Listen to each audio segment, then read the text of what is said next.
तर कोस्टल रोडच्या उद्घाटनावेळी राजकीय आरोपांच्या फैरी चढल्या। आम्ही दुसऱ्यांच्या कामाचं श्रेय घेत नाही असं फडणवीसांनी म्हटलेलं आहे आणि आदित्य ठाकरेंना टोला लगावलाय। महायुती सरकारमुळेच प्रकल्पाचं काम पूर्ण झालं असं सुद्धा ते म्हणाले। मोदी सरकारच्या काळात कोस्टल रोडला मंजुरी मिळाली आणि प्रकल्पाच्या परवानगीसाठी काहींनी फक्त दिल्लीला फेऱ्या मारल्या होत्या असा टोला त्यांनी लगावलाय। प्रकल्पाचं प्रेझेंटेशन दाखवून 2 निवडणुका घालवल्या असं सुद्धा ते म्हणाले। तर कोस्टल रोडच्या कामात आधी फक्त वसुली चालायची असा हल्लाबोल फडणवीसांनी केला।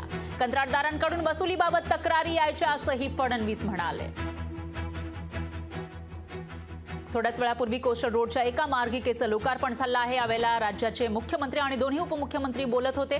तर तेव्हा उपमुख्यमंत्री फडणवीस यांनी निशाणा साधलेला आहे आणि अनेक गौप्यस्फोट केले।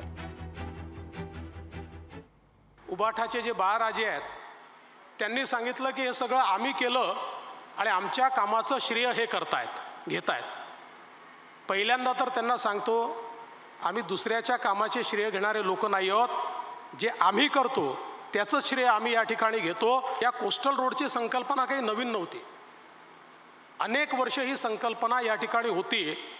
मला आठवतं सन्माननीय उद्धवजींनी तर 2 महानगरपालिकेच्या निवडणुका कोस्टल रोडचं प्रेझेंटेशन दाखवूनच पार पडल्या।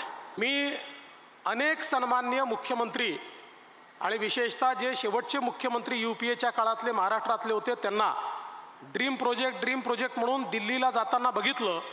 ते दिल्लीला जायचे आणि हात हलवत या ठिकाणी परत यायचे, कधीही त्याला परवानगी मिळाली नाही। मी विरोधी पक्षनेता होतो, माझ्याकडे यांचे लोक म्हणजे यांचे कोणाचे मी सांगत नाही ना, तर ते बिचारे अडचणीत यायचे, हे सातत्याने यायचे आणि मुख्यमंत्री महोदय सांगायचे की कसं काम करायचं, इतकी वसुली चालली आहे, आम्हाला या ठिकाणी कामच करता येत नाही, आम्हाला एक ट्रक न्यायचा आहे तरी वसुली, आम्हाला खोदायचं आहे तरी वसुली, आमच्याच लोकांना कामं द्या, याच रेटनी कामं द्या, अशाच प्रकारे कामं द्या।